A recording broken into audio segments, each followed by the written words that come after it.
Hello guys, welcome back on my YouTube channel. आज अपने channel के ऊपर एक्सरसाइज 4.3 खत्म कर देंगे। ठीक है, एक्सरसाइज 4.3 के हमारे जो एनसीईआरटी एग्जांपल कर रहे हैं, जो भी मेरी वीडियोस कंटिन्यू देख रहे हैं उनको पता है एनसीईआरटी एग्जांपल करते हैं हम। बुक खत्म होने के बाद एनसीईआरटी एग्जांपल साथ में ही लगाते हैं, कोई बीच में गैप नहीं, कोई कुछ नहीं। ठीक है, अब यहां से आज क्वेश्चन करेंगे 6 to 10, क्योंकि इसमें 10 क्वेश्चन है तो 6 to 10 क्वेश्चन है। इजी क्वेश्चन है, ज्यादा टाइम नहीं लेंगे हम इसमें। ठीक है, चलो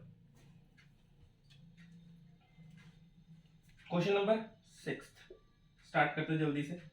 if the point, time waste नहीं करना ना, पढ़ने आए हम तो पढ़ो। यहाँ पे 3 4 लाइज ऑन द ग्राफ, पे पॉइंट दे रखा है और वो बोल रहे हैं इस ग्राफ पे लाई करा है 3y is equal to a x plus 7 और उन्होंने बोला find the value of a। अब जिसको आता है वो वीडियो पॉज करो और खुद करो। ठीक है, मैं तो यहाँ पे कर ही दूंगा। ठीक है, अभी वीडियो पॉज कर लो। यहाँ है 3ax प्लस 7, सिंपल सा क्वेश्चन है, पॉइंट्स गिवन है हमें। इसका मतलब है ये जो इक्वेशन है इसके सॉल्यूशन होंगे, इसके ये सॉल्यूशन होंगे और 7 की वैल्यू निकालनी है। इसका मतलब ये रहा x, ये रहा y। x की वैल्यू है 3 तो डालो इसके अंदर। 3 into 4 is equal to a into 3 plus 7, तो कितना आया, ऐसे करते हैं यहाँ पे 12 is equal to 3a plus 12 7, यहाँ पे minus is equal to 3a, तो कितना आया 5 is equal to 3a, a कितना आया 5/3। ये आपका पहला क्वेश्चन आपके सामने सॉल्व। ठीक है, ये रहा आपका पहला क्वेश्चन, इसको जल्दी से नोट करो कॉपी के ऊपर। उसके बाद करते हैं अपना क्वेश्चन नंबर 7। कितना इजी था, सिर्फ पॉइंट्स गिवन थे, इसमें डालने थे, a की वैल्यू निकल जाएगी। साफ पता, सबको पता है, करो नोट इसको। ये था हमारा क्वेश्चन नंबर 6 था आज का।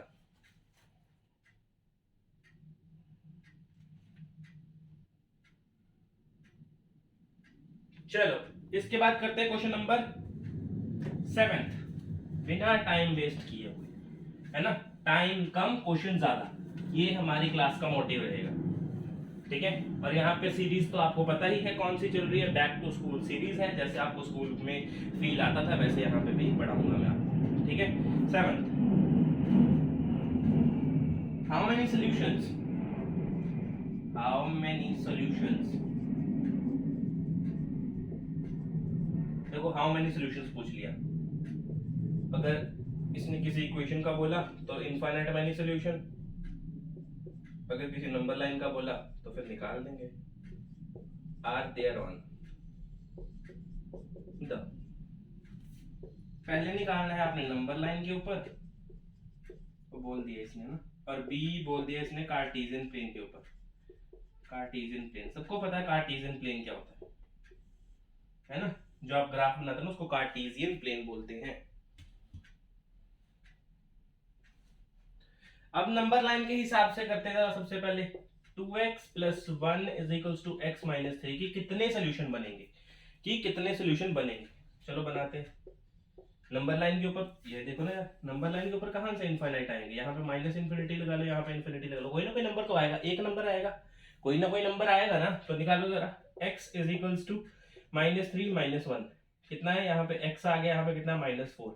सिंपल सिंपल पता लग रहा है कि जहां पे भी -4 होगा वहां पे नंबर प्लॉट कर दो पॉइंट, और वही आपका क्या होगा, यहाँ पे सोल्यूशन होगा, और उसका एक ही सोल्यूशन है।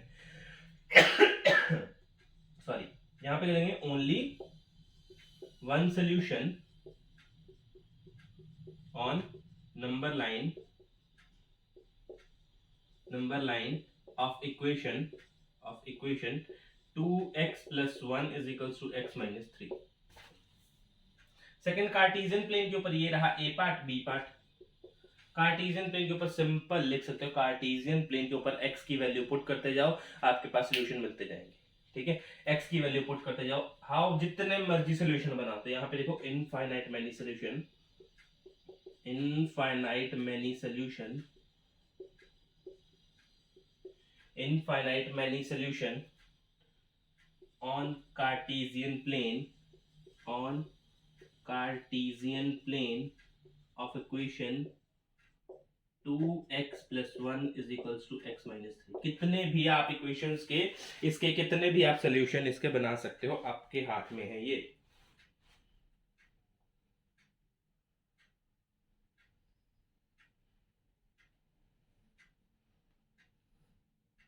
नोट करो जल्दी से, फिर करते हैं नेक्स्ट क्वेश्चन, क्वेश्चन नंबर 8।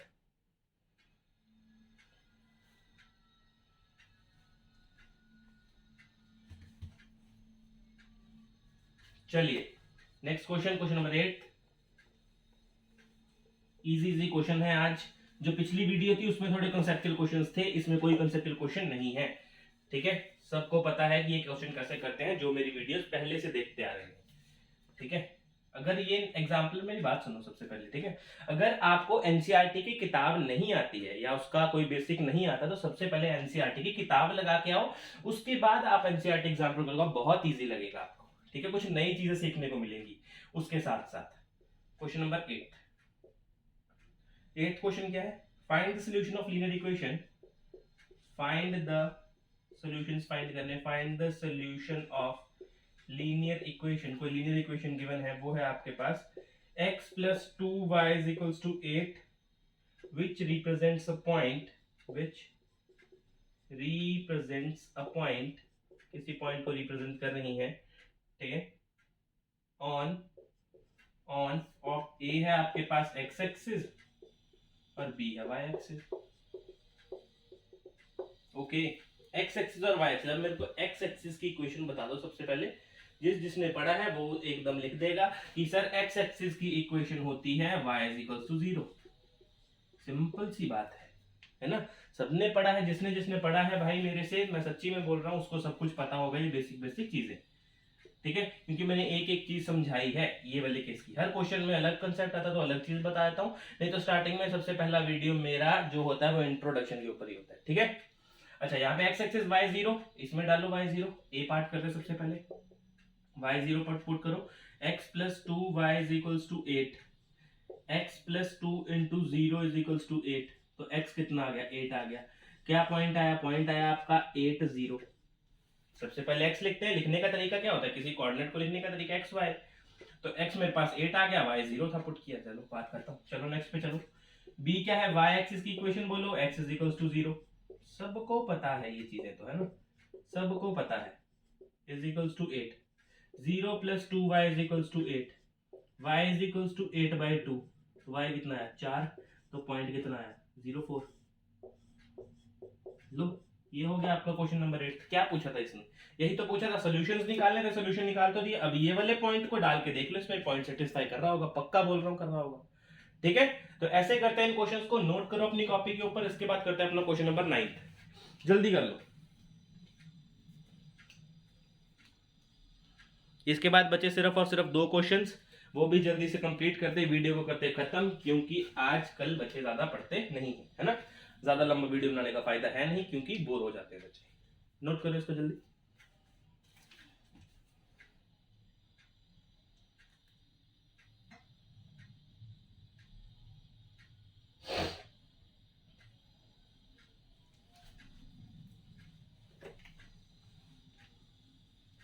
चलो क्वेश्चन नंबर 9। क्वेश्चन मैं पहले इसलिए नहीं लिखता या वीडियो काटता नहीं हूं बीच में से, क्योंकि पढ़ते पढ़ते ना कई बार क्वेश्चन समझ में आ जाता है। अगर लिखा हो तो फिर नहीं समझ में आया ना। For what value of c, for what value of c the linear equation 2x plus cy is equals to 8 has values of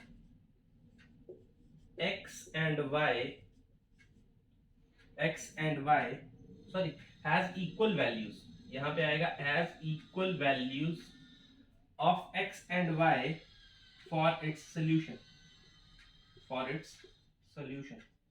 x और y की वैल्यू सेम है।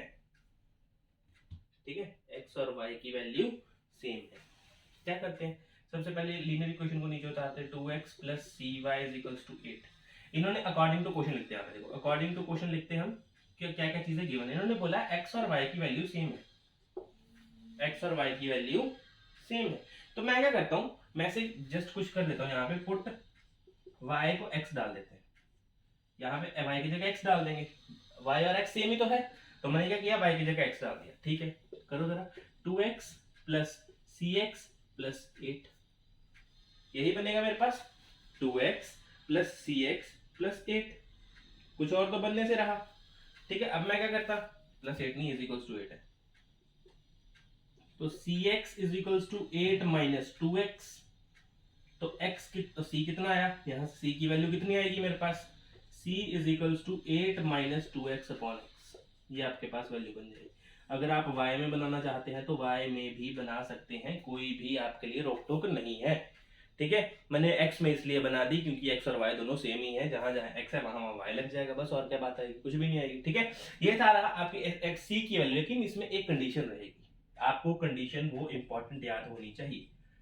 सबको पता है वो क्या कंडीशन होगी, अगर थोड़ा सा दिमाग लगाओगे तो समझ में आ जाएगा कि x की वैल्यू 0 नहीं होनी चाहिए नीचे।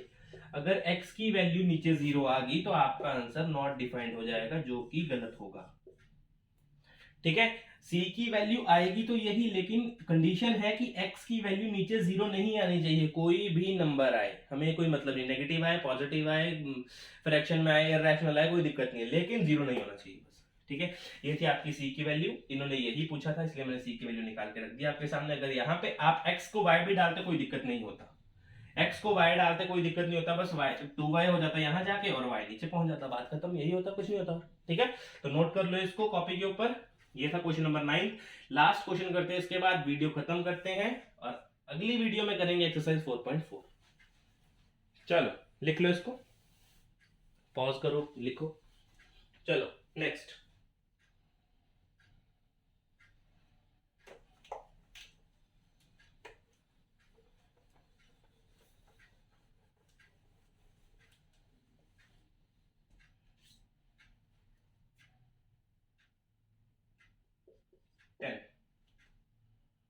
let y varies directly as x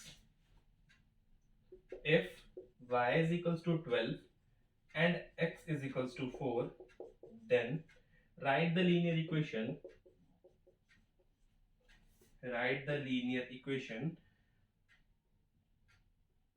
next आगे है what is the value of y when x is equals to 5।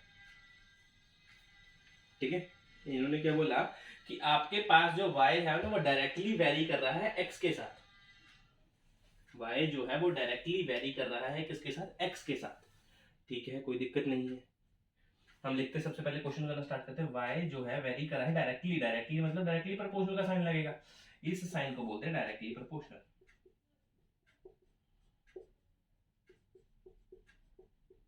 ठीक है, उन्होंने बोला था देखो वेरीज डायरेक्टली एज x, तो मैं लिखता है y डायरेक्टली प्रोपोर्शनल। एक बात याद रखना, जो तुम लोग तो फिजिक्स नहीं पढ़ते हो इतनी ज्यादा अभी, जब भी डायरेक्टली प्रोपोर्शनल का साइन हटता है ना कोई कांस्टेंट लगता है, क्या लगता है, हमेशा कोई कांस्टेंट यूज करते हैं। तो y इज इक्वल्स टू मान लो कांस्टेंट kx मान लो, है ना, जब डायरेक्टली प्रोपोर्शनल का साइन हटा के इज इक्वल्स टू, और जब डायरेक्टली प्रोपोर्शनल लगता है कोई कांस्टेंट लगता है, kx लगा दिया मैंने। ठीक है, kx लगा दिया मैंने, तो मेरे पास इक्वेशन क्या बनी, y is equals to k, equation बनी। अब मैं पुट करता हूं, put y is equals to 12 and x is equals to 4, तो k की वैल्यू मिलेगी मेरे को, तो मैं डालता y की जगह डालता मैं 12 is equals to k into 4, तो मेरे को k की वैल्यू मिली कितनी 12/4, तो कैंसिल करके कितना है k का वैल्यू 3। सर पहले k की वैल्यू क्यों निकाली, सुनो, क्योंकि मेरे पास नेक्स्ट पार्ट में गिवन है कि मेरे को x की वैल्यू 5 है तो y की कितनी आएगी, तो मेरे को ये तो दो वैल्यूज पता नहीं होगी ना। फिर देखो ये इक्वेशन मेरे पास गिवन है y is equals to kx, अगर मैं k नहीं निकालता तो मेरे को ना ये पता होता ना ये पता होता, तो फिर मैं करता क्या इस क्वेश्चन का, तो कुछ भी नहीं कर सकता था। तो इसलिए मेरे को क्या बोला, y की वैल्यू निकाल दी मैंने। ठीक है, यहाँ पे करता हूँ put x is equals to 5 according to question. ठीक है, according to question put x is equals to 5। ठीक है, k की वैल्यू मेरे को गिवन है 3, तो मैंने लिखा 3 into 5 y is equals to 15। मेरी बात सुनो, जब आपके पास यहाँ पे पॉइंट क्या क्या है, यहाँ पे तो पॉइंट गिवन थे 12 और 4, यहाँ पे कितने क्या पॉइंट बना मेरे पास 5 और 15। जब x की वैल्यू 5 होगी तो y की वैल्यू 15 है। ठीक है, ये था आपका क्वेश्चन। क्वेश्चन दोबारा से समझ लो, y is directly proportional to x, question में गिवन था। डायरेक्टली प्रोपोर्शनल जब हटता है तो कोई कांस्टेंट लगता है, मैंने कांस्टेंट लगा दिया। ये मेरे पास क्या आ गई, एक इक्वेशन आ गई। क्या आई, एक लीनियर इक्वेशन आ गई इन टू वेरिएबल की, है ना। टू वेरिएबल की आपके पास कोई लीनियर इक्वेशन आ गई है। तो अब मेरे को क्वेश्चन पे चलता हूँ। y12 और x4 गिवन है, तो ठीक है मैंने किया। y12 x4 गिवन है, यहां से मेरे को k की वैल्यू मिल गई। अब मेरे को दोबारा नेक्स्ट क्वेश्चन में पूछा था what is the value of y, y की वैल्यू क्या होगी जब x 5 होगा। तो put x is equals to 5। तो मैंने इसी इक्वेशन में डाला, y को सिंपल रहने दिया, k की वैल्यू निकाल रखी थी, y की डाली, सिंपल आंसर आ गया। किसी को कोई दिक्कत हो तो कमेंट में जरूर पूछना। अगर वीडियो पसंद आ रहा है तो चैनल को सब्सक्राइब कीजिए, लाइक कीजिए, ज्यादा से ज्यादा शेयर कीजिए ताकि और भी बच्चे जुड़े रहे हमारे साथ, ठीक है। तो मिलते हैं अगली वीडियो में एक्सरसाइज 4.4 के साथ, तब तक के लिए अलविदा, थैंक यू।